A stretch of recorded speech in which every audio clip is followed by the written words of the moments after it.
Actually, almost the verse பக்கத்துல வந்துட்டாங்க. So I prepared a message and Agi came Agi came almost close to that word, and I was thinking that let him not touch that word alone. And I'll tell you at the last of it what verse it is. Nehemiah chapter 4 from verse 1. நாங்கள் அலங்கத்தை கட்டுகிற செய்தியை சன்பாலத் கேட்டபோது அவன் கோபித்து எரிச்சல் அடைந்து யூதரை சக்கந்த பண்ணி. Now it came about that when Sanballat heard that we were rebuilding the wall, he became furious and very angry and mocked the Jews. இந்த அற்பமான யூதர் செய்கிறது என்ன? அவர்களுக்கு இடம் கொடுக்கப்படுமோ? பலியிடுவார்களோ? ஒரு நாளில் முடித்து போடுவார்களோ? சுட்டரித்து போடப்பட்டு மண் வேடுகளான கற்களுக்கு உயிர் கொடுப்பார்களோ என்று தன் சகோதரருக்கும் சமாரியாவின் சேனைக்கு முன்பாக சொன்னார். அப்பொழுது அம்மோனியனாகிய தொபியா அவன் பக்கத்தில் நின்று, அவர்கள் கட்டினாலும் என்ன, ஒரு நரி ஏறி போனால் அவர்களுடைய கல் மதில் இடிந்து போகும் என்றார். இந்த சன்பாலத்தும் தொபியாவும் யார் அப்படின்னா அந்த ரீஜனோட கவர்னர். அவங்க So the Sanballat and Tobiah are the governors of that region. அந்த ஏரியாவை ஆளுகை செய்கிறவங்க. They were ruling that area.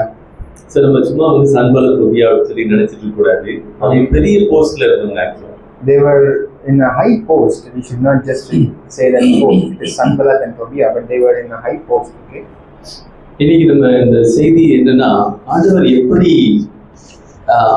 எப்படி நம்ம உறுதியாக சில காரியத்துல, எல்லா காரியத்திலையும் ஆவிக்குரிய காரியத்துல எப்படி நம்ம உறுதியா இருக்கணும், எப்படி நித்தியத்தை நம்ம முன்பாக வைத்து நம்முடைய வாழ்க்கையில நம்ம நடக்க வேண்டும். Today's message is about how we should set the eternal things in front of us and walk in assurance with God. எப்படி நம்ம பரலோகத்திலிருந்து இதை செய்துவிட்டு பரலோகத்திலிருந்து நம்ம எப்படி எதிர்பார்க்க வேண்டும். So how and after doing that thing, and how can we expect from God? So இன்னொரு வசனத்தை எடுத்துக்கலாம். 1 கொரிந்தியர் 15வது அதிகாரம். Let's turn to 1 Corinthians chapter 15.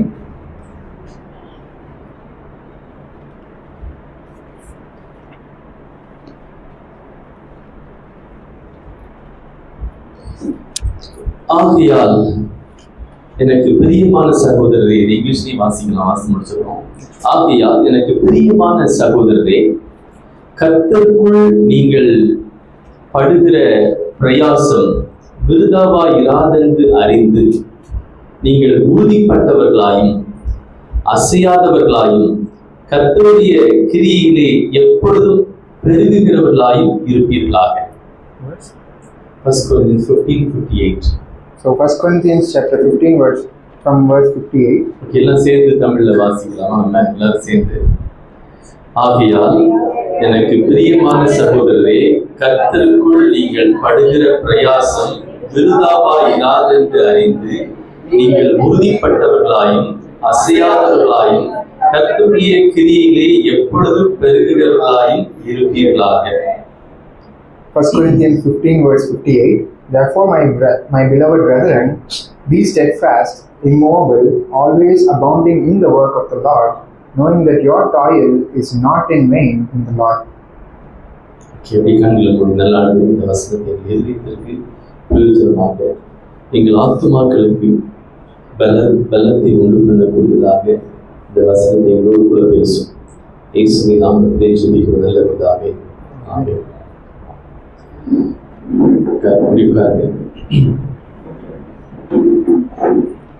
இந்த 1 கொரிந்தியர் 15வது அதிகாரத்துல இந்த வார்த்தை அவர் எப்படி தொடங்குறாருன்னா ஆகையால்.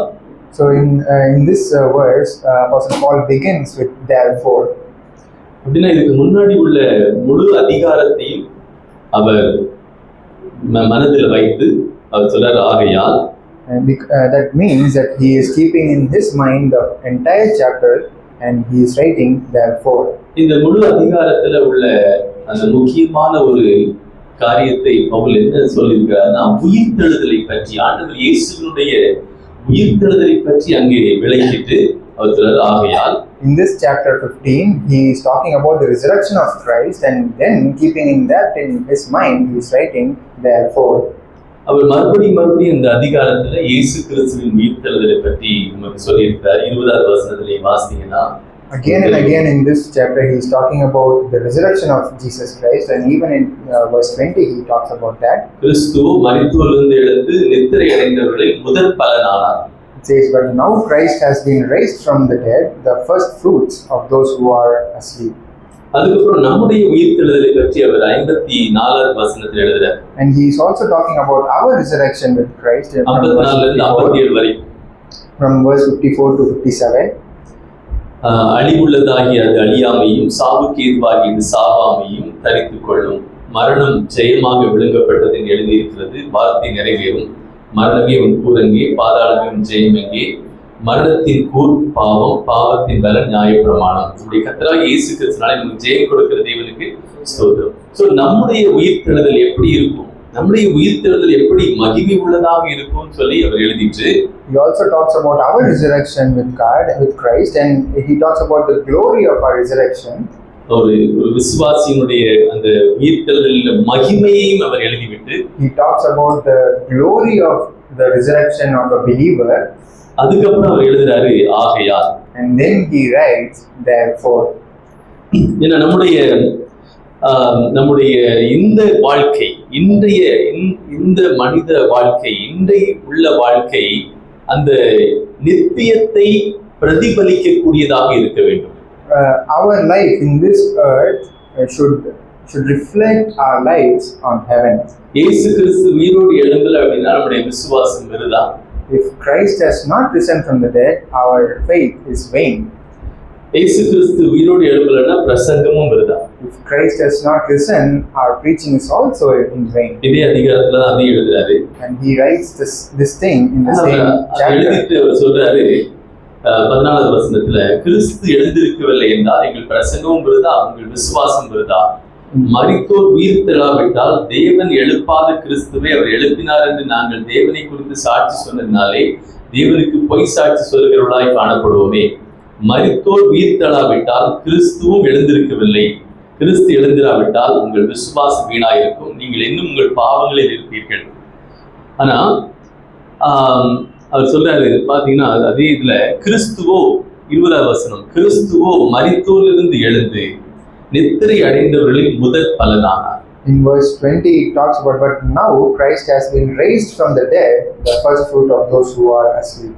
ஆண்டவர் இயேசு கிறிஸ்து உயிரோடு எழும்பினதுதான் நம்முடைய வாழ்க்கை, கிறிஸ்துவ வாழ்க்கைக்கான ஒரு அஸ்திபாரமான ஒரு காரியம். The resurrection of our Lord Jesus Christ is the foundation of our Christian life. அவர் உயிர்த்தெழுந்து முதற் பலனானார்.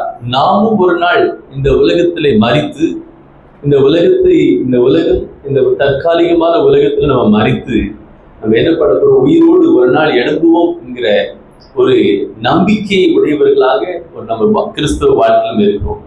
It says that Jesus Christ has been raised from the dead and he became the first fruits, and we also have a hope that we will once die in this temporal earth and we will be raised with God, and we will have that hope. We are having that hope. நம்ம அநேகர் மரணத்தை குறித்து நம்ம பயப்படலாம். Many of us could fear death. எல்லாருமே கூட பயப்படுவோம், மரணம் வந்தா.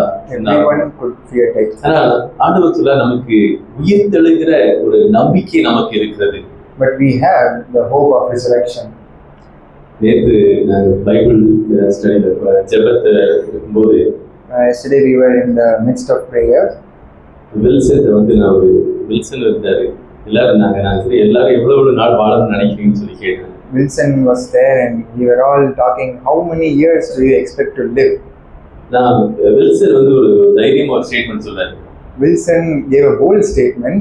100 இருந்து 150 வயசு வரைக்கும் வாழணும். He said I wanted to live from 100 to 150 years. இது நான் ரொம்ப சந்தோஷம். நான் அவருக்கு அன்னைக்கு நேத்து பர்த்டேங்கிறது எனக்கு தெரியாது. But I completely forgot that yesterday was அது தெரியாமலே நான் அந்த பர்த்டே அன்னைக்கு கேட்டிருக்கேன் கரெக்ட்டா. And without knowing that I asked him how many years you want. Evening தான் அந்த சீக்ரெட் அவர் சொன்னார். And in the evening only he broke that secret.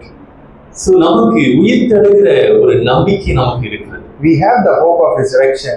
இயேசு கிறிஸ்து உயிரோடு நமக்கு எழுதி இருக்கிறார். Because Jesus Christ has raised from the dead. ஆகையால் And therefore, Pavul எழுதுகிறார், ஆகையால் and therefore, எனக்கு பிரியமான சகோதரரே, it's my beloved brethren, கர்த்தருக்குள் நம்ம படுகிற பிரயாசம் அது வீண் அல்ல.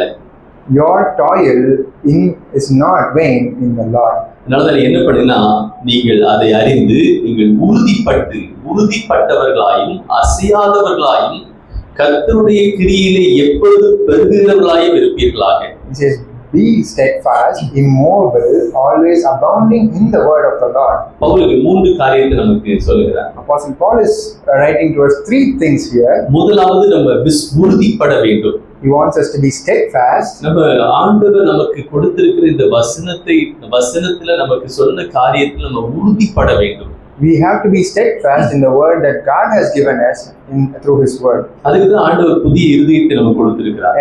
And for that God has given us a new heart. வசனத்தின் மேல தாகமுள்ள இருதயத்தை கொடுத்திருக்கிறார். A heart that seeks the word of God. வசனத்தின்படி செய்கிறவர்களாக நம்மை மாற்றி இருக்கிறார். And He has transformed us to do the work, to do according to the word of God. இயேசுவை போல மாறுவதற்கு நமக்கு புதிய இருதயத்தை கொடுத்திருக்கிறார். And He has given us a new heart to be conformed to the image of His Son. அதனாலதான் நம்ம உறுதிப்பட்டு விசுவாசத்துல உறுதிப்பட வேண்டும்னு சொல்லி பவுல் எழுதுகிறார். And that's why Apostle Paul is writing, be steadfast. அதுக்கப்புறம் அசையாதவர்களாக. And he says, immovable.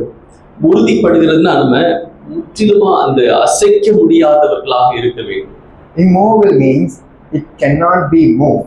இது நம்முடைய பண்பு, அன்றாட பண்பை குறிக்கிறது. It talks about our day-to-day character. எது நம்மை இந்த உலகத்துல நம்மை அசைக்கும்? What could move us in this world? நம்ம இந்த விசுவாசத்துல உறுதிப்படாதவர்களா இருந்தால் நம்ம இந்த உலகம் அநேக காரியங்கள், இந்த உலகத்துல ஒரு காரியங்கள் நம்ம அசைக்கிறதாக இருக்கும். If we are not steadfast in our faith, the things of this world can easily move us. அநேக நேரத்துல தவறான போதனைகள் நம்மை அசைக்கும். Many times the wrong teaching can move us. நம்ம விசுவாசத்தை அசைக்கிறதாக இருக்கும். It could shake our faith. அதனாலதான் ஆண்டவர் இந்த குறுகலான பாதையில நம்ம நடக்கிறோம்னு சொல்லி ஆண்டவர் இந்த குறுகலான பாதையில நம்ம வைத்திருக்கிறார். And that's why God says you are walking in a narrow road. நான் ரொம்ப நாள் நினைச்சிட்டு இருந்தேன், இந்த குறுகலான பாதை வந்து 7வது அதிகாரம் குறுகலான பாதை வந்து ரெண்டு பக்கமும் சுவர் இருக்கும், நம்ம நெருங்கி ஒடுங்கி போவோம் நினைச்சிட்டு இருந்தேன். Many times I have thought that the narrow road will have two sides wall and I should walk in that road. அதுக்கப்புறம் தான் தெரிஞ்சது ரெண்டு சைடும் வாலே இல்லாத உயரமான அபாயகரமான ஒரு ரோடு சொல்லி. But only then I came to understand that there is no wall on both the sides. It is a narrow road. அதனாலதான் சங்கீதக்காரன் தாவீது சொன்னார், என் அடி சறுக்குதலுக்கு சற்றே தப்பிச்சு. That's why psalmist says that I nearly escaped from slipping. ஆனாலும் அவருடைய கரம் என்னை தாங்கிச்சு.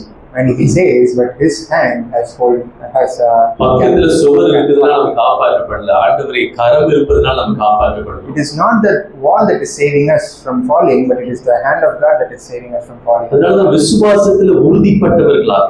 And that's why Apostle Paul is saying, be steadfast, அசையாதவர்களாக, being immovable, என்ன வந்தாலும் whatever may come, என் வாழ்க்கையில் சூழ்நிலை எப்படிப்பட்ட சூழ்நிலை வந்தாலும், however my life could be, நம்ம அசையாதவர்களாக விசுவாசத்தில் உறுதிப்பட்டவர்களாக இருக்க வேண்டும் என்று பவுல் அப்போஸ்தலன் சொல்கிறார். But we as believers, being steadfast in our faith, we can be immovable. ஏன்னா இந்த நிறைய நேரத்தில் நம்ம இந்த அசைக்கிற காரியம் என்ன அப்படின்னா, தவறான சில காரியங்கள். முதலாவது இந்த இதுல தவறான 1 கொரிந்தியர் 15 அதிகாரத்தில் தவறான காரியம் என்ன அப்படின்னா, நிறைய பேர் சொன்னாங்க இயேசு கிறிஸ்து உயிரோடு எழுப்பவில்லை. So many times wrong teachings could shake us, and what concern our Apostle Paul is addressing in chapter 15 is many says that Jesus Christ has not risen from the dead. அந்த காரியம் இந்த கொரிந்திய சபையை அசைத்தது. And that teaching has moved the Corinthians church. இன்னைக்கு நிறைய தவறான உபதேசங்கள் நிறைய பேர் கிறிஸ்தவர்களை விசுவாசத்தை அசைக்கிறதாக இருக்கு. And today there are many wrong doctrines that are moving and shaking the church today. நிறைய பேர் நினைக்கிறாங்க இன்னைக்கு இந்த காரியம் இருந்தா ஆண்டவர் என் மேல ரொம்ப பிரியமா இருப்பாரு, இதை நான் செய்தா ஆண்டவர் என் மேல பிரியமா இருப்பாருன்னு சொல்லி. Many are thinking that if I have this, God will love me, and if I do this, God will love me. நிறைய பேர் நினைக்கிறாங்க நமக்கு சபை ரொம்ப முக்கியம் இல்லை, கர்த்தருடைய வசனம் முக்கியம் இல்லை, நான் என்னுடைய வேலை, என்னுடைய இந்த உலகம் தான் முக்கியம்னு சொல்லி என்ன பண்றாங்க, இந்த ப்ராஸ்பரிட்டியை, இந்த உலகத்தினுடைய ஐஸ்வர்யத்தை நம்ம மத்திய 13 அதிகாரத்தில் பார்ப்போம். உலகத்தின் கவலை, ஐஸ்வர்யத்தின் மயக்கம், ரெண்டும் என்ன பண்ணுகிறது, இந்த செடியை, இந்த விதையை அமுக்கி போடுகிறது. Many are saying that the word of God is not important. Many are saying that the church is not important, and they are much interested in the pursuit of this worldly things, and that could move us today. ஆண்டவர் நிச்சயமாகவே வேதம் சொல்லுது, அந்தந்த காரியத்தை நேர்த்தியாக செய்கிறவர். Ecclesiastes பிரசங்கி 3:14. And as we saw in Ecclesiastes 3:14, God is able to make all things good in this time.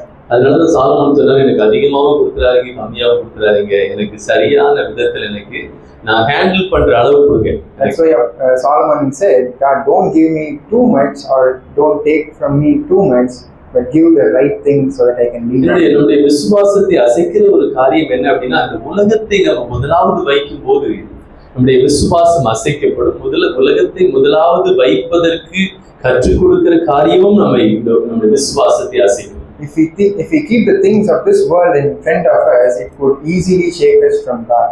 அது மட்டும் இல்ல, இன்னைக்கு moral compromises, அதாவது ஒழுக்கத்தை குறித்ததான சமரசம். So today in this world we are seeing that there are moral compromises. நான் எப்படி வேணாலும் இருக்கலாம், வேதத்தை முழுமையா நான் பின்பற்ற அவசியம் இல்லை, நான் எப்படி வேணாலும் நடந்து கொள்ளலாம், ஆனா ஆண்டவர் என்ன பண்றேன்னு, நான் ஆண்டவரை விசுவாசிக்கிறேன். People could say that I don't have to completely follow the word of God. I can trust him a little bit and I can walk as if in a way that I wanted to walk. அல்லது நீ எப்படி வேணா இரு, ஆனா அந்த வாக்குத்தத்த வசனத்தை விசுவாசித்தா உனக்கு நன்மை நடக்கும். Some says that you can live in whichever way you want, but the word will be true for you. So அதனால ஆண்டவர் இந்த விசுவாசத்தை அசைக்கக்கூடிய காரியத்தை நம்ம விட்டு விசுவாசத்துல நிலைப்படுகிறவர்களாக நம்ம இருக்க வேண்டும். That's why God wants us to be steadfast in our faith and be immovable. நீங்க எங்க உறுதியா இருக்க சொல்றாருன்னா, இந்த ஆண்டவருடைய இந்த வசனத்துல நமக்கு சொல்லப்பட்ட போதனைகள்ல நம்ம உறுதியாக இருக்க வேண்டும். We have to be steadfast in the doctrines that we are taught in this word of God. ஆவிக்குரிய காரியத்தில் உறுதியாக இருக்க வேண்டும். We have to be steadfast in the things pertaining to God. நம்ம வசனத்துல சந்தேகத்தோட வசனத்தை நம்ம வாசிக்க கூடாது. We don't have to read the word of God with some uncertainty. உணர்வுகளை அடிப்படையாக கொண்டு நம்ம வாழக்கூடாது. We don't have to live based on our emotions. சூழ்நிலையை வைத்து நம்முடைய விசுவாசம் அசைகிறதாக இருக்கக்கூடாது. Let not our faith be shaped or moved by the circumstances. ஏன்னா இயேசு கிறிஸ்து உயிரோடு எழுப்பி இருக்கிறார். Because Jesus Christ has raised from the dead. இயேசு கிறிஸ்து மரித்தோரில் முதல் பலனாக, உயிரோடு எழுப்பினதுல முதல் பலனாக இருக்கிறார். And he is the first fruit of those who are asleep. அவரை விசுவாசிக்கிற நாமும் ஒரு நாள் உயிரோடு எழுப்பப்படுவோம். And as a believers we will also be raised from the dead. மகிமையை பெற்றுக்கொள்வோம். And we will be glorified. அந்த நம்பிக்கையில, அந்த வரப்போகிற நம்பிக்கையில இந்த உலகத்துல நம்ம அவரிலே உறுதிப்பட்டவர்களாய் இருப்போம். And with that hope we can be steadfast in this world. அதுக்கு பவுல் சொல்றாரு, கர்த்தருடைய கிரியையிலே எப்பொழுதும் பெருகுகிறவர்களாய் இருப்பீர்களா. Apostle Paul says, always abounding in the work of the Lord. அதே பவுல் அப்போஸ்தலன் பிலிப்பியர் 3வது அதிகாரத்துல, நான் அடைந்தாயிற்று முற்றிலும் தேறினவனானேன் என்று சொல்வதற்கு யோசிப்பதற்கு ஒன்றுமில்லைன்னு எழுதுறார். Same Paul writes in Philippians that I did not attain, I did not reach the maturity, I did not reach, and I have many things to go. கர்த்தருடைய கிரியிலே எப்பொழுதும் பெருகுகிறவர்களாய் ஒரு நிலைமைக்கு வந்துட்டு, நான் எல்லாம் எனக்கு தெரிஞ்சிருச்சு, எனக்கு இது போதும் அப்படிங்கிற நிலைமையில இல்லை. இப்பதான் ஒரு குழந்தைய போல ஒரு ஆர்வமாக ஆண்டவருடைய வசனத்தின் மேல, ஒரு நீதியின் மேல பசி தாகம் உள்ளவர்களாக நம்ம இருக்க வேண்டும். We don't have to be content with our current status, but we can abound in the work of the Lord. We can earn for His word. நம்ம ஒரு மினிமமான ஒரு சின்ன ஒரு கொஞ்ச நிலைமை அடைந்த உடனே அதுல நம்ம திருப்தியா இல்லாம நம்முடைய பலனை தாண்டி நம்ம போகிறவர்களாக இருக்க வேண்டும். After reaching a certain point, we don't have to be content with that, but we can always abound in the work of the Lord. எப்பவாவது விசுவாசிக்காம ஆண்டவர் சொல்றார், எப்பொழுதும் பெருகிறவர்களாக இருக்க வேண்டும். We don't have to believe at sometimes, but we can always abound in the work of the Lord. சில நேரத்துல நமக்கு திடீர்னு உற்சாகம் வருது. Sometimes We are joyful at a moment. திடீர்னு ஆண்டவருக்கு ஏதாவது செய்யணும் போல இருக்கு. We wanted to do something for the Lord. திடீர்னு சொல்லி செய்யறவங்களா. It all comes spontaneously. அதுக்கப்புறம் என்ன ஆயிருது? நாம் அப்படிப்பட்டவர்களா இல்லை. And we are not like that. எப்பவாவது செய்கிறவர்களா இல்லை. We don't have to be like that. சின்ன வயசுல நம்ம ஈஸ்டருக்கும் கிறிஸ்துமஸுக்கும் சர்ச்சுக்கு போவோம், நிறைய பேர் போவாங்க. In our young age, we would have gone to church for Easter and Christmas. அன்னைக்கு நம்மளை பார்த்தோம்னா பயங்கர பக்திமான தெரியும். And if we see that, we will think that we are so religious. So அப்படிப்பட்ட கிறிஸ்தவர்களாக இல்லை. And we are not a Christian like that. கர்த்தருடைய கிரியிலே எப்பொழுதும் பெருகிறவர்களாக இருப்பீர்களாக. But always abounding in the work of the Lord.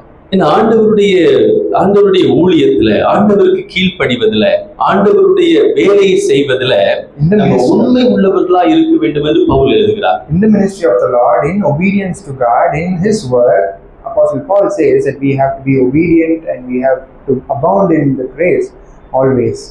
நான் விசுவாசிக்கிறேன்னு சொல்லி விசுவாசத்துல மட்டும் இல்லாம, not only in our faith, அதுல நம்ம பங்கெடுக்கிறவர்களாக இருக்க வேண்டும் என்று பவுல் நமக்கு சொல்லுகிறார். But also as a participant in the work of God, Apostle Paul wants us to be a participant in the work of God. நான் விசுவாசிக்கிறேன், எல்லாத்தையும் விசுவாசிக்கிறேன். I believe everything, I put my faith in everything. ஆனா எனக்காக விசுவாசிக்கிறேன். But I am believing only for me. ஆண்டவர் எனக்கு என்ன வைத்து இந்த உலகத்துல ஆண்டவர் நமக்கு வைத்திருக்கிற காரியம் என்னன்னா, நித்தியத்துக்கு ஆயத்தப்படக்கூடிய ஒரே இடம் இந்த உலகம் மட்டும்தான். God has set us in this world to prepare us for eternity.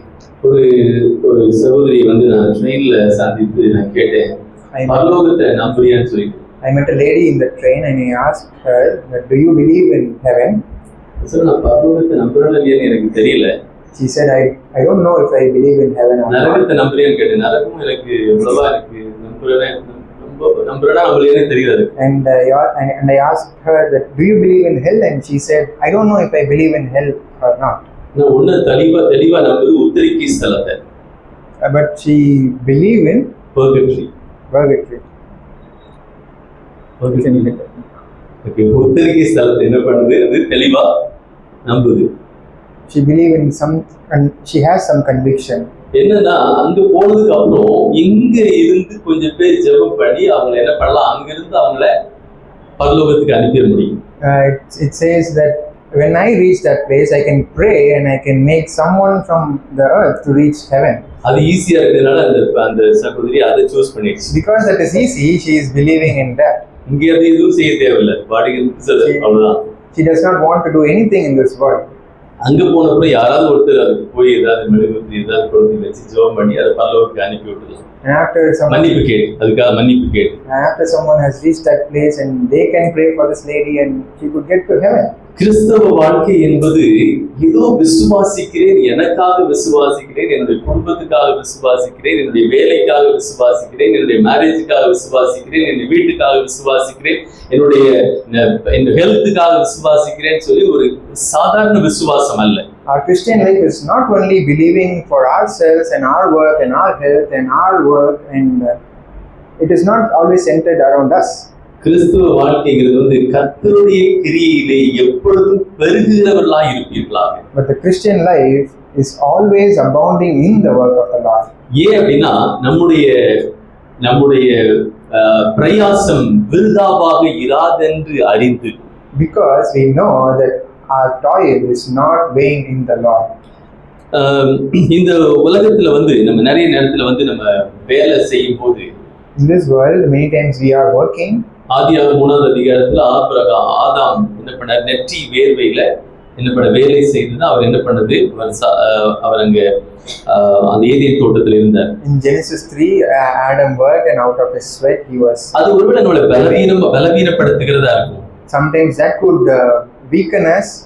ஆனா ஆண்டவருக்கு செய்கிற நம்ம காரியங்கள், ஆண்டவருக்கு செய்கிற ஊழியம் அது விருதாவா இராதுன்னு சொல்லி வேதம் நமக்கு சொல்கிறது. But the word of God says that the work of the Lord will not be in vain. அது நமக்கு ஒரு நிச்சயத்தை கொடுக்கிறது.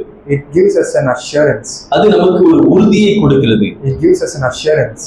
அது எதை அடிப்படையாக கொண்டதுன்னா இயேசு கிறிஸ்துவினுடைய உயிர்த்தெழுதலை அடிப்படையாக கொண்டது. And that assurance is based on the resurrection of our Lord Jesus Christ. இந்த ஆண்டவருக்காக எதை செய்தாலும் அது விருதாவாய் இராதுன்னு சொல்லி வேதம் நமக்கு சொல்கிறது. The word of God teaches us that your toil is not in vain in the Lord. இயேசு கிறிஸ்து உயிரோடு எழும்பினதால Because Jesus Christ has rose from the dead, அவருக்குள் செய்யப்பட்டது the works that are done in him, அது ஒருவேளை நம்ம பார்க்க முடியாததாக இருக்கும். ஒருவேளை மற்றவங்க நம்மளை அப்ரிஷியேட் கூட பண்ணாமலா இருக்கலாம். Sometimes that work will not give a evident result, or maybe nobody would care even to see that and appreciate us. ஆனால் அது நிச்சயமாக நித்திய ஒரு தாக்கத்தை நம்முடைய வாழ்க்கையில ஏற்படுத்தும். But that will give us an eternal impact in our life. நம்முடைய தலைப்பு என்னன்னா உறுதியாய் கர்த்தருக்குள் உறுதியாயிரு. சொல்லுங்க. Our title is Be Steadfast in the Lord. ஊழியம் செய். Minister to the Lord. பலன் பரலோகத்திலிருந்து வரும். The results will come from above. கர்த்தருக்கு ஊழியம் செய்யும் போது எங்கிருந்து வரும் பலன்? When we are doing our ministry for the Lord, the results comes from above. ஏன்னா நீங்கள் படுகிற பிரயாசம் விருதாவாய் இராதென்று அறிந்து நீங்கள் உறுதிப்பட்டவர்களாயும் அசையாதவர்களாயும் கர்த்தருடைய கிரியைகளில் எப்பொழுது பெருகுகிறவர்களாயும் இருப்பீர்களாக. Because it says, be steadfast, immovable, always abounding in the work of the Lord. நித்தியத்தை குறித்ததான ஒரு நம்பிக்கை நிச்சயமற்றவர்களாக நம்ம இருப்போமானால் இந்த உலகத்துல நம்ம ஆண்டவருக்காக நம்ம செய்யக்கூடிய காரியத்தை நம்ம செய்ய முடியாது. If we are not assured of our eternal reward, we cannot do the work that we are doing right now for God in this world. இங்க நெகேமியா 4வது அதிகாரத்துல நம்ம பார்த்தோம்னா in Nehemiah chapter 4, if we see, இங்க நெகேமியா ஒரு பாபிலோன்ல இருந்து திரும்ப வந்து ஆண்டவரால் அனுப்பப்பட்டு ஒரு சாதாரண ஒரு ஆள் தான். Nehemiah came from Babylon and he's an ordinary man. அவர் பெரிய ராஜா கிடையாது. He's not a king. ஒரு பெரிய கவர்னர் கிடையாது. He's not a big governor. ஆனா இஸ்ரவேல் ஜனங்களுக்கு ஆண்டவர் சொன்னதை செய்ய வேண்டும் என்று ஒரு இருதயம் உள்ளவராக இருந்தார். But he had a heart to work for his people, the Jewish people. நெகேமியாவுடைய வாழ்க்கையில எப்படி இருந்தது? 3 காரியம் இருந்தது. அவர் உறுதிப்பட்டவராய் இருந்தார், அசையாதவராய் இருந்தார், கர்த்தருடைய கிரியையில பெருகுகிறவராய் இருந்தார். In the life of Nehemiah, we see that he was steadfast, he was immovable, and he was abounding in the work of the Lord. எப்போ அப்படின்னா அவருக்கு எதிர்ப்பு வந்த போதிலும், and this was in the midst of all the oppositions that he had, பாடுகள் வந்த போதிலும், in the midst of trials that he had, எதிரிகள் அவருக்கு எதிராக வந்த போதிலும், when the enemies came against him, அவர் விசுவாசத்தில் உறுதியாக இருந்தார். but he was steadfast in his faith. பாடு வராத வரைக்கும் நமக்கு பிரச்சனை இல்லை. Until we are faced with a trial, it is okay with us. நம்ம ஆண்டவருக்கு ரொம்ப ஹீரோவா இருக்கும். We will be like heroes before God. ஏதாவது பிரச்சனை வந்துச்சுன்னா நம்ம நிறைய நேரத்துல பயப்படுகிறவர்களா இருக்கிறோம். But as soon as a trial comes, we start trembling. ஏன்னா நம்ம உறுதிப்பட்ட விசுவாசத்துல உறுதிப்படும் போது தான் அடுத்த சோதனையை நம்ம ஜெயிக்க முடியும். Only if we are steadfast in our faith, we can face the next trial that is coming. இன்னைக்கு நம்ம உறுதிப்பட்டவர்களா இருந்தாதான், today if we are steadfast today, என்ன வந்தாலும் நான் அசையாதவர்களாய் விசுவாசத்துல உறுதியாக அசையாதவர்களாக இருந்தாதான், and if we are steadfast in our faith and we are immovable, நம்முடைய வாழ்க்கையில ஒரு கஷ்டங்கள் பாடுகள் வரும்போது அதை நம்ம ஜெயிக்க முடியும். And today if we are immovable, when the trial comes, we can face it and we can have a victory over it. நெகேமியா 4வது அதிகாரம் 14வது வசனத்துல நீங்க வாசித்தீங்கன்னா, Nehemiah chapter 4 verse 10, நெகேமியா சொல்றாரு 14வது வசனம், verse 14, அதை நான் பார்த்து எழுப்பி பிரபுக்களை, ஏன்னா எதிரி என்ன பண்றான், எதிரி உங்களுக்கு எதிரா வந்து இவங்க இந்த சுவர் கட்டுகிறதை தடுக்க பார்க்கறான். The context here is that the enemy is rising up against him and he is mocking them and he is not wanting him to build a wall. 4வது அதிகாரம் 1வது வசனத்து 3வது வசனம் வரைக்கும் அவங்களை என்ன பண்றான், அவன் மாக் பண்றான். And we see that context in Nehemiah chapter 4 from verse 1 to 3. 14வது வசனத்தில் அதை நான் பார்த்து எழுப்பி பிரபுக்களையும் அதிகாரிகளையும் மற்ற ஜனங்களை நோக்கி, அவர்களுக்கு பயப்படாதீர்கள், நீங்கள் மகத்துவம் பயங்கரமான ஆண்டவரை நினைத்து உங்கள் சகோதரருக்காகவும் உங்கள் குமாரருக்காகவும் குமாரத்திகளுக்காகவும் மனைவிகளுக்காகவும் வீடுகளுக்காகவும் யுத்தம் பண்ணுங்கள் என்றேன். And in verse 14 he says, when I saw their their fear, I rose and spoke to the nobles, the officials, and the rest of the people. Do not be afraid of them. Remember the Lord who is great and awesome, and fight for your brothers, your son, your daughter, and your wives and your house. விசுவாசத்திலேயும் ஆண்டவர் கொடுத்த ஊழியத்திலையும் ஆண்டவர் கொடுத்த நம்ம பொறுப்பிலையும் நம்ம உறுதியாக இங்க நெகேமியா இருந்தது போல நாமும் இருக்க வேண்டும். Just like how Nehemiah was steadfast in his faith and the work that he was doing for the Lord, we also should be steadfast in our faith and the work of the Lord. 21வது வசனத்துல இரவும் பகலும் அவர்கள் ஆண்டவருடைய வேலையை செய்தார்கள். In verse 21 we see that they were doing the work of the Lord day and night. இது நம்முடைய ஆண்டவர் நமக்கு கொடுத்த பொறுப்பு என்பது ஏதோ ஒரு நாட்கள்ல மட்டும் கிடையாது. The work of the Lord is not for a particular day. ஞாயிற்றுக்கிழமை சர்ச் வரும்போது மட்டும் கிடையாது. It is not only when we are coming to the church and தொடர்ச்சியாக இருக்கக்கூடியது. But it is a continuous process. ஆண்டவருக்கு முன்பாக தொடர்ச்சியாக ஆண்டவருக்கு முன்பாக உறுதியாக நான் இருப்பேன். And we can stand steadfast before God. நான் ஆண்டவருக்காக செய்கிற காரியம் விருதா அல்ல. Because I know that the work of the Lord is not in vain. என்னுடைய வாழ்க்கை மூலமாக ஆண்டவர் மகிமைப்பட வேண்டும் என்று விரும்புகிறார். Because God wants him to be glorified through our lives. இங்க சுவரை கட்டி முடிச்சதுக்கு அப்புறம் 6வது அதிகாரத்துல after the wall has been done in chapter 6, Nehemiah chapter 6, இங்க என்ன ஆகுது அப்படின்னா 14வது வசனம் in verse 14 we see 15வது வசனத்துல அப்படி அலங்கமானது 52 நாளைக்குள்ளே கட்டப்பட்டு முடித்ததுக்கு அப்புறம் ஆண்டவருடைய நாமம் மகிமைப்பட்டது. In verse 15 we see that the wall was completed in 52 days and we see the name of the Lord being glorified. ஏன்னா இங்க நெகேமியா ஆண்டவருடைய சரியான போதனைகளை அவர் விசுவாசித்தார். Here Nehemiah believed in the word of God. வார்த்தையை விசுவாசித்தார். He put his faith in the word of God. ஆண்டவருடைய வார்த்தையை விசுவாசிக்கல அப்படினா அந்த அலங்கத்தை கட்டி இருக்க முடியாது. If he had not believed in the word of God, he couldn't have done that work. எதுக்கு அலங்கத்தை கட்டினார் தெரியுமா? Do you know why he built a wall around Jerusalem? ஆலயத்தை சுற்றிலும் அவர் அலங்கத்தை கட்டினார். He built a wall around the temple. நம்முடைய வாழ்க்கையில அலங்கம் அப்படினா என்ன தெரியுமா? நம்முடைய இதயத்தை சுற்றிலும் ஆண்டவருடைய வசனத்தால் நாம் கட்டி எழுப்புவது. In our lives the wall is around our hearts which we are raising up with the word of God. என்ன சரியான போதனைகள் சரியான வாழ்க்கை முறையை நமக்கு கொடுக்கும். The right teaching will give us the right way of living. சரியான போதனைகள் நமக்கு இருந்தாதான், சரியான விசுவாசம் நமக்கு இருந்தாதான், சரியான வசனத்தை நம்ம விசுவாசிக்கும் போது நம்ம சரியான வாழ்க்கை முறையை நம்ம வாழ்க்கையில கையாள முடியும். Right teaching, right faith will help us to build our lives. இந்த உயிர்த்தெழுதல் ஆண்டவருடைய உயிர்த்தெழுதல் மேல நம்ம அஸ்திபாரம் நமக்கு இருக்கிறது. Because we have the foundation in the resurrection of Jesus Christ. நம்ம எதிர்காலம் ஆண்டவர் ஒரு நாள் நாமும் ஆண்டவரோடு கூட உயிரோடு எழுப்புவோம் என்கிற இப்பொழுது உள்ள நம்பிக்கை தான் இன்றைய வாழ்க்கை, இந்த விசுவாச வாழ்க்கையை நம்ம நடத்தி செல்வதாக இருக்கும். The faith that we will be raised at one point in time, and that is the hope that we have, and today we are walking. இயேசு கிறிஸ்து மரித்து உயிரோடு எழும்பினார். அவர் முதல் பலனாக எழும்பினார். நான் அவரோடு கூட வருகிற நாட்களில் எழும்ப போகிறேங்கிறது தான் என்னுடைய நிச்சயமாக இருக்கும்போது தான் இந்த வாழ்க்கை என்னுடைய விசுவாசத்தில் உறுதிப்படுகிறதாக இருக்கும். Jesus Christ rose from the dead and he became the first fruits, and I will also be raised from the dead, and that is the hope that is motivating us to work and be abound in his work today. ஏன்னா இது நிச்சயமாக விருதாவா இராது. The work that we are doing now for the Lord will never be in vain. இந்த உலகத்துல நிறைய பேர் கட்டினது விருதாவாக இருந்திருக்கு. We see a lot of people building some buildings and that has become vain.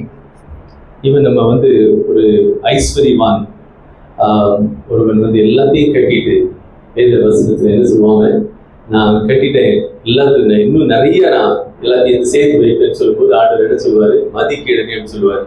We also see that in the Bible that a man builds a big barn and he says, I will build even more a big barn. Even தானியேல் 4வது அதிகாரத்துல 30வது வசனத்துல Nebuchadnezzar ஒரு பெரிய அரண்மனையை கட்டிட்டு அவரை பார்த்து சொன்னாரு, இவ்வளவு பெரிய அரண்மனை கட்டியிருக்க பாரு அப்படின்னு சொன்னார். In the life of Nebuchadnezzar, he also said that, oh, the Babylon that I have built. அரண்மனை கட்டினதே தப்பு இல்ல, அந்த பெரிய ஸ்டோரேஜ் பிளேஸ் கட்டினது தப்பு கிடையாது. There is nothing wrong in building a huge barn or a palace. ஆனா அவங்க 2 பேருமே ஆண்டவரை விட்டுட்டு அவங்க தான் கட்டினாங்கன்னு நினைச்சதுதான் ஆண்டவருக்கு முன்பாக தப்பா இருக்கு. But they thought that they themselves built the palace and they removed God out of their sight. ஆண்டவர் இல்லாமல் கட்டுகிற எதுவுமே அது தற்காலிகமானது. And the things that we are building in our lives without God is temporal. நித்திய நோக்கம் இல்லாத எல்லாமே தற்காலிகமானது. All that are without an eternal purpose is temporal. ஆண்டவர் இல்லாத வெற்றி அது ஒரு எம்டியான ஒரு வெற்றி. The victory without God is empty. நம்முடைய சாதனைகள் நித்திய நோக்கம் இல்லாத சாதனைகள் நம்முடைய வாழ்க்கையில அநேக நேரத்துல ஒரு விரக்தியை தான் கொண்டு வரும். Our accomplishments without the eternal value will bring distress in our lives. அதனாலதான் பிரசங்கி சொன்னாரு, மாயை மாயை மாயை எல்லாம் மாயை. That's why in Ecclesiastes the preacher says that everything is vanity. ஆண்டவர் இல்லாத, ஆண்டவர் சொல்லாத எல்லா காரியங்களும் இந்த உலகத்துல மாயையாக இருக்கிறது. The things that are out of God and without God is vanity. Solomon மாதிரி எல்லாத்தையும் அனுபவிச்சது யாருமே இல்லை. Nobody in this world has experienced everything like Solomon. Ecclesiastes 3வது வசனம், 1வது அதிகாரத்துல Ecclesiastes chapter 1 3வது வசனம், சூரியனுக்கு கீழே மனுஷர் படுகிற எல்லா பிரயாசத்தினாலும் அவனுக்கு பலன் என்ன? Ecclesiastes chapter 1 verse 5 verse 3. அது மட்டும் 2வது அதிகாரம் 18வது வசனத்தை பார்த்தீங்கன்னா, சூரியனுக்கு கீழ் நான் பட்ட பிரயாசத்தை எல்லாம் வெறுத்தேன், எனக்கு பின் வரப்போகிறவனுக்கு அதை நான் வைத்து போக வேண்டியதாகுமே. So Ecclesiastes 2 verse 15 also says that இந்த உலகத்துல எல்லா சக்சஸையும் சாலமன் என்ன பண்ணுங்க வெறுத்திருக்கிறார். Solomon was despaired all the success that he had in his life. ஏன்னா இந்த உலகத்துல ஆண்டவர் இல்லாத எந்த காரியமும், நித்திய நோக்கம் இல்லாத எந்த காரியமும் அது ஒரு தற்காலிகமான ஒரு காரியமாக இருக்கிறது. Because all that we are doing in this world without an eternal value, without including God, is going to be temporary. அதனாலதான் 12வது அதிகாரத்துல கன்க்ளூட் பண்றாரு. And that's why Solomon concludes in chapter 13 காரியத்தின் கடைத்தொகையை கேட்போமாக. And he says the conclusion, தேவனுக்கு பயந்து அவர் கற்பனைகளை கைக்கொள், எல்லா மனுஷர் மேலும் விழுந்த கடமை இதுவே. And he says in Ecclesiastes 12 verse 13 that the conclusion when all has been heard is fear God and keep his commandment, because this applies to every person. தேவனுக்கு பயந்து அவர் கற்பனைகளை கைக்கொள். Fear God and keep his commandments. இதுதான் எல்லாத்தினுடைய கடைத்தொகை. And he is saying that it is the conclusion. It is the conclusion. இதுதான் கடைத்தொகை. This is the conclusion of everything. அப்படின்னா என்ன அர்த்தம்னா, நம்ம ஆண்டவருடைய நோக்கத்தை, ஆண்டவருடைய நித்தியத்தை முன்பாக வைத்து let's keep God and let's keep his eternal purpose before us. இந்த உலகத்துல நம்ம உறுதியாக இருந்து and be steadfast in faith, நம்ம உறுதிப்பட்டு நிலை பெற்றவர்களாக இருந்து and being rooted in faith, கர்த்தருடைய கிரியிலே பெருகுகிறவர்களாக இருப்போமா. and let's be abounding in the work of the Lord. ஏன்னா நமக்கு பலன் ஆண்டவரிடத்திலிருந்து வரும். Because the fruit comes from above. ஆண்டவர் நமக்கு பலனை கொடுப்பார். God will give us the results. உடலை எழுந்திக்கலாமா? Let's all stand up. ஏன்னா இந்த உலகத்துல because in this world Nebuchadnezzar பாபிலோனை பார்த்து சொன்னாரு, இது நான் கட்டின இடம். Nebuchadnezzar said, the Babylon the Great which I have raised up for myself. இந்த பெரிய பாபிலோன் அவர் மேல அவர் செய்ததா என்ன அவரையே பாராட்டிட்டார். He appreciated himself for what he has done. ஆனா உங்களுக்கு தெரியும் நேபுகாத்நேசருக்கு நடந்தது. But we all know what happened to Nebuchadnezzar after that. 7 வருஷம் ஒரு காட்டுக்குள்ள இருந்தார். He was in the forest for 7 years. ஏன் தெரியுமா, நம்ம ஆண்டவர் இல்லாத வெற்றி, நம்ம ஆண்டவருக்கு கொடுக்காத அந்த கனம், ஆண்டவர் நம்ம வாழ்க்கையில செய்திருக்கிற எல்லாவற்றுக்கும் ஆண்டவருக்கு நம்ம நன்றி செய்து நன்றி செலுத்தி உறுதிப்பட்டவர்களாக இருந்து கர்த்தருடைய நம்ம கிரியில பெருகுகிறவர்களாக இருப்பதற்காக தான் ஆண்டவர் இன்றைக்கு நமக்கு அவருடைய கிருபைகளை கொடுத்திருக்கிறார். Because Nebuchadnezzar did not appreciate God for what he has done. Let's in our life appreciate God for his blessings in our lives, and let's appreciate God and be rooted and steadfast in our faith. அதனால நித்திய நோக்கம் உடையவர்களாக with an eternal perspective, ஆண்டவருக்குள்ள நம்ம பெருகுகிறவர்களாக, let's be abounding in the word of God. நம்ம ஆண்டவருக்குள்ள இந்த உலகத்துல கர்த்தருக்காக நம்ம வாழ்கிறவர்களாக, let's live for God in this world. கர்த்தருக்கு பயந்து அவருடைய கற்பனைகளை கைக்கொள்ளுகிறது தான் கடமை. Fearing God and keeping His commandment, and this applies to every person. வீட்டில் இருக்கும்போது, even in our home, சூழல் நமக்கு எதிராக போகும்போது, even when the circumstances against us, யாராவது தப்பா பேசும்போது, when somebody is speaking against us, நமக்கு யாராவது காரணம் இல்லாம எதிராக வரும்போது, if someone is raising up against us without a reason, அப்போது நான் என்ன பண்ண உறுதியா ஆண்டவருடைய பிள்ளையா நான் செயல்படுவேன். Even in that place we can be steadfast in our faith, and we can work as a children of God. கர்த்தருக்கு பயந்து அவருடைய கற்பனையில ஒரே ஒரு கற்பனையில ஆண்டவர் பிடிச்சார். என்ன கற்பனை? What was the commandment that God gave? உன்னை அன்பு கூறுவது போல பிறரையும் அன்பு கூறுவாயாக. Love others just as you love yourself. நீங்க கண்ணாடியில பார்த்து நீங்க உங்களை எவ்வளவு அன்பு கூறுவீங்க நீங்க பாத்துக்கோங்க. You can look into a mirror and you can say how much you love. வேற ஒருத்தங்களை பார்த்து அவங்கள என்ன பண்ணுவீங்க? And just like that we can also love others. அன்பு கூற வேண்டும். We can also love others. எப்போ நமக்கு எல்லாம் சூழ்நிலை எதிரா போகும்போது, when it is when the things are going against us. நம்மள யாராவது உயர்த்தி பேசும்போது இல்ல, நம்மள தாழ்த்தி பேசும்போது அவள அன்பு கூற. It is not that when somebody is praising us, but it is when somebody is mocking us and putting us down. ஒரு பெரிய விஷயம் என்ன தெரியுமா?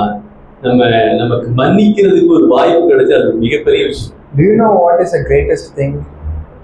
எப்போ மன்னிக்க முடியும்? நமக்கு யாராவது எதிராக போனாதான் மன்னிக்க முடியும். When we receive an opportunity to forgive others, it's the greatest thing. யாரும் தப்பா பேசிருக்கலாம். Do you know why? Because they are speaking against us, and we யாரும் நமக்கு எதிராக ஏதோ பேசிருக்கலாம். Someone could have செய்திருக்கலாம். us, and someone could have plotted against us. இப்போ இயேசுவை போல வாழ்வதற்கு எனக்கு பெரிய வாய்ப்பு கிடைத்திருக்கிறது. But we have an opportunity to represent Christ and live like Christ.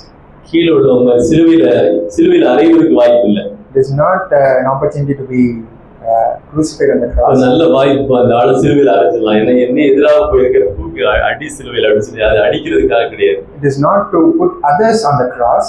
அவர்களுக்காக நானே சிலுவையை ஏற்றுக்கொள்ள தயாரா இருக்கேன். But we are taking the cross for them.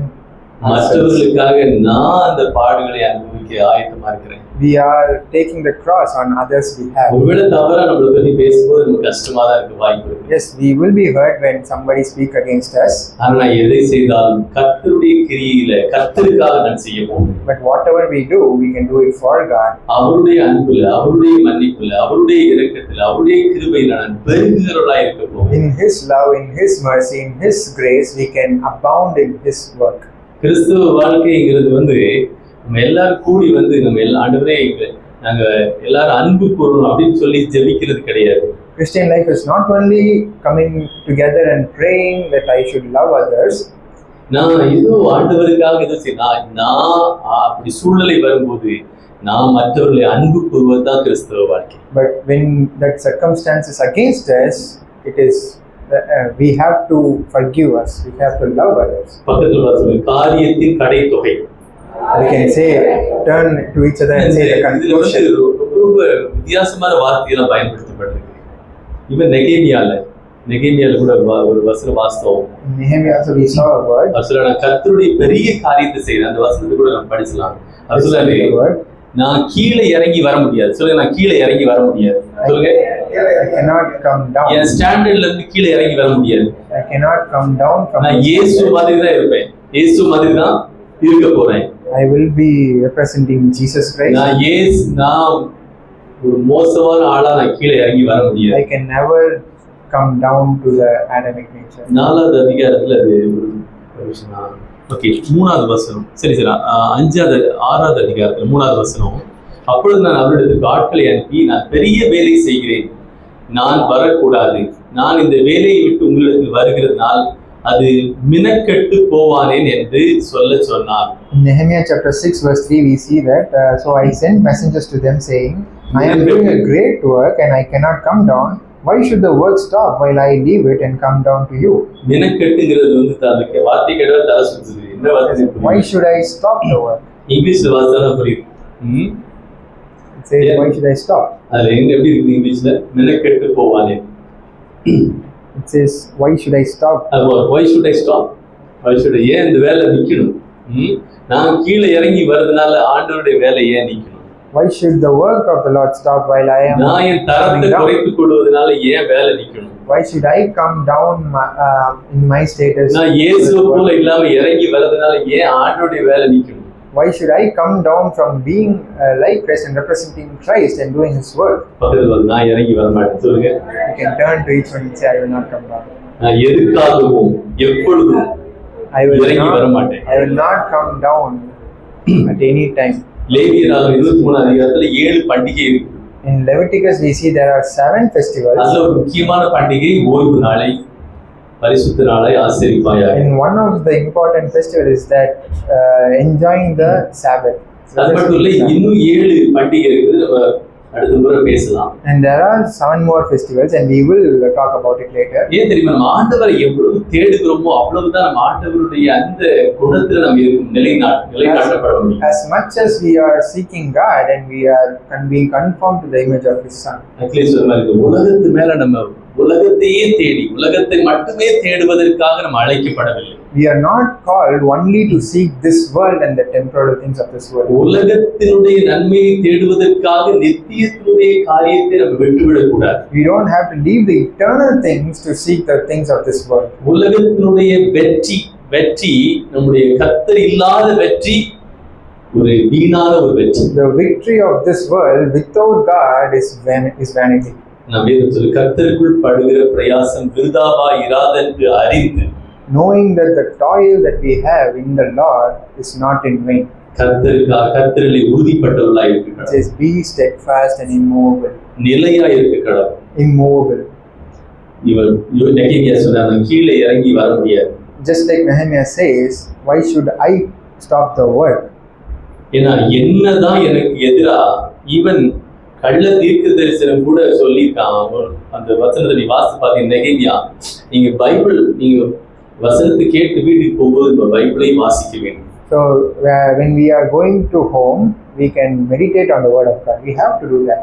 ஏன்னா நீங்க வசனத்தை நீங்க வாசிக்கல அப்படின்னா நீங்க பாதி வசனத்தை கேட்டீங்கன்னா உங்களுக்கு என்ன ஆகும் சில பிரச்சனைகள் வரும். Because when we do not read the word of God, we can have a partial understanding of the word of God. ஏன்னா இந்த காரியம் ஆண்டவருடைய இந்த என்னதான் விரோதமாக தவறான காரியத்தை சொல்லி தவறான குழப்பத்தை பண்ணி என்னதான் சொன்னாலும் நெகேமியா அந்த வேலையை விட்டு இறங்கி வரவே. Though many things came against him, though there were many plots against him, Nehemiah did not stop the work of the Lord. இந்த ஆண்டவர் நமக்கு கொடுத்திருக்கிற வேலை மிகப்பெரிய வேலை. Because the work that God has given us is so big. என்ன தெரியுமா இங்கு ஆண்டவருடைய வார்த்தையை விசுவாசித்து do you know what is that? Hearing the word of God here ஆண்டவருடைய வார்த்தையில உறுதிப்பட்டு and receiving it by faith and being steadfast கர்த்தருடைய கிரியையில எப்பொழுதும் பெருகுகிறவர்களாய் இருந்து and being abounding in the work of the Lord. கழுதை கட்டு குட்டி சுவரா இல்ல. This is not சரி கட்டெரும்பா இல்ல. கழுதை கட்டு கட்டெரும்பா இல்ல. This is not donkeys becoming ant. Donkey became ant. This is not donkey becoming an ant. But now ant became a lion. But ant is turning into a lion, right? திரும்ப கழுதையாக வேண்டாம். எறும்பு சிங்கமா இருக்கு. The ant becoming a lion. Hallelujah. எத்தனை பேருக்கு போயிருக்கியா? ஏன்னா கர்த்தருடைய வேலையை விட்டு நான் இறங்கி வர மாட்டேன். ஏன்னா என்னுடைய வாழ்க்கையில இந்த வாழ்க்கையில ஆண்டவரை நான் முதலாவது வைக்க போகிறேன். சங்கீதம் 25வது அதிகாரம் 2வது வசனத்துல கர்த்தரை நான் நோக்கி இருக்கேன். இந்த ஆத்துமாவை கர்த்தரிடத்திலே நான் உயர்த்துகிறேன். சங்கீதக்காரன் சொல்றாரு என் ஆத்துமாவை கர்த்தரிடத்துல உயர்த்துகிறேன். Just like the psalmist said that I am going to lift up my heart before the Lord, we can also keep God before us and we can walk in our இந்த life. உலகத்துல உள்ள காரியத்தை உயர்த்தல. He did not raise the things of this world before himself. இந்த உலகம் முக்கியம் தான். ஆனா அவருக்கு தெரியும் உலகத்துல வைத்திருக்கிற நம்முடைய தேவைகளை எல்லாம் அவர் சந்திக்கிறவர். God knows that we need the things in this world. அந்தந்த காலத்துல அதனது காரியத்தை நேர்த்தியாக நமக்கு செய்கிறவர். But God will do everything in His own time. நம்ம வேலை என்ன அப்படின்னா, Our work is to நம்ம ஒன்னையும் மாத்த முடியாது. not change anything. நம்ம ஏதாவது நினைச்சபடி எல்லாம் மாறிடாது. We cannot change anything just by thinking. யாரும் மாற மாட்டாங்க. Nobody will change. ஆனா நம்ம ஆண்டவரை போல மாற முடியும். But God will. நான் என்ன ஒப்பு கொடுக்க முடியும்? When we give ourselves, நான் ஆண்டவருக்கு பிரியமா நடக்க முடியும். God will confirm us to His. நான் ஆண்டவரை கனப்படுத்த முடியும். And I can glorify God. நெகேமியாவுடைய வாழ்க்கை கடைசியில ஆண்டவரை கனப்படுத்தினது. In the life of Nehemiah, we see that in the end he glorified God. இதனால தெரியுமா அவர் உறுதியா நின்றார். Do you know why? Because he was steadfast. என்ன யார் என்ன சொன்னாலும் அசையவே இல்லை. He was immovable. விசுவாசத்துல உறுதியாக இருந்தார். He was steadfast in his faith. விசுவாசத்துல பெருகி இருந்தார். And he was abounding in his faith. தாழ்மையாக இருந்த வசனத்தை தாழ்மையாக ஏற்றுக்கொண்டார். He received the word of God with humility. ஆண்டவரை முதலாவது வைத்தார். And he kept God at the மற்ற center. எல்லாமே இரண்டாவது தான். And he kept everything behind the ஏன்னா word. ஆண்டவர் உயிரோடு எழுப்பினார். Because Jesus Christ has rose from the நான் dead, அவரோடு கூட உயிரோடு எழுப்புவேன். and I will also raise from the dead. அதனால நான் இப்போ ஆண்டவருக்காக நான் வாழ்வேன். And knowing that I am going to live today for the Lord. எதையும் இழக்க தயாராக இருப்பேன். I am prepared to leave everything, lose anything of this world. William carry, Amy Carmichael எல்லாமே வந்து இந்தியாவில் வந்து கஷ்டப்பட்டு பாடுபட்டு ஆண்டவருக்காக ஊழியம் செய்தவர். We see many missionaries coming to this world, into India, like William Carey and Amy Carmichael, leaving everything in their home, and they came to India and they toiled for the Lord. Example சொல்லும்போது நமக்கு அப்படி ஆயிரம் பயப்படல. In exam, I did not fear that. Will that happen to me also? நிறைய நேரத்தில் நினைக்கிறோம் நம்ம ஏதாவது சொன்னா நமக்கு ஆயிரம் இந்தியாவில் வந்துருக்கோம். In India, many people think that, if I say something, will that happen to me also? ஆனா வேதத்தை விசுவாசிக்கிறவங்க அல்லேலூயா. But we are people அந்த ஸ்டாண்டர்ட் வந்து இறங்கி வர மாட்டோம். Let's not stop the work. மரணமானாலும் ஜீவனானாலும் எந்த சிருஷ்டியானாலும் கிறிஸ்துவின் அன்பை விட்டு என்னை பிரிப்பவன் யார்? Neither life nor death nor any created things can separate us from the love of God. இந்த காரியத்தின் கடைத்தொகை என்னன்னா கர்த்தருக்கு பயந்து அவருடைய கற்பனைகளை கைக்கொள்ளும். And the conclusion is fear God and keep His commandment. Amen. Amen. ஆண்டவரே நரிசேஷம். நீராகவே மாறாதவர் கிருபை உள்ளவர். ஆண்டவரே நீ விசுவாசத்துல உறுதிப்படுத்துவதற்காக எங்களுக்கு நீர் இந்த வசனத்தை கொடுத்திருக்கிறீர், ஆவியானவரை கொடுத்திருக்கிறீர், சபையை கொடுத்திருக்கிறீர், மற்ற விசுவாசிகளை கொடுத்திருக்கிறீர், ஒரே ஒரு விசுவாச குடும்பத்தை கொடுத்திருக்கிறீர். அதில் நாங்கள் நிலைப்பட்டு உறுதியாயிருந்தோம். நெகேமியாவை போல அது என்ன எதிர்ப்பு வந்தாலும், என்ன போராட்டம் வந்தாலும், என்ன பொய் வந்தாலும், என்ன அது வஞ்சிக்கிற ஆவி வந்தாலும், எப்படிப்பட்ட தவறான காரியங்கள் சொன்னாலும் நான் இறங்கி வருவது ஆண்டவருடைய அந்த ஸ்டாண்டர்ட்ல இருந்து நான் இறங்கி வரவே மாட்டேன். ஆண்டவரை பற்றிக்கொள்ள கர்த்தருடைய கிரியைகளில் எப்பொழுது பெருகுகிறவர்களாய், எப்பொழுது உறுதிப்பட்டவர்களாய், நிலையானவர்களாய் இருந்து அடுத்த ஆண்டுடைய வருகை மட்டும், அடுத்த உயிர் தழுகிற அந்த நாள் மட்டும் அடுத்த நாங்கள் உண்மை பற்றிக்கொள்ள கிருபை கொடுக்கிறார். உமக்கே நாங்கள் துதி கனமை வேலை செலுத்துகிறோம். இயேசுவின் நாமத்திலே ஜெபிக்கிறோம் நல்ல பிதாவே, ஆமென். பிதாவுடைய அன்பும் இயேசு கிறிஸ்துவின் கிருபையும் பரிசுத்த ஆவியின் அன்புடைய ஐக்கியமும் உங்களோடு உங்கள் குடும்பத்தோடு இன்னும் என்றும் சதா காலங்களில் இருந்ததாக எல்லா தேவனுடைய பிள்ளைகள் எல்லாம் சேர்ந்து ஆமென், ஆமென்.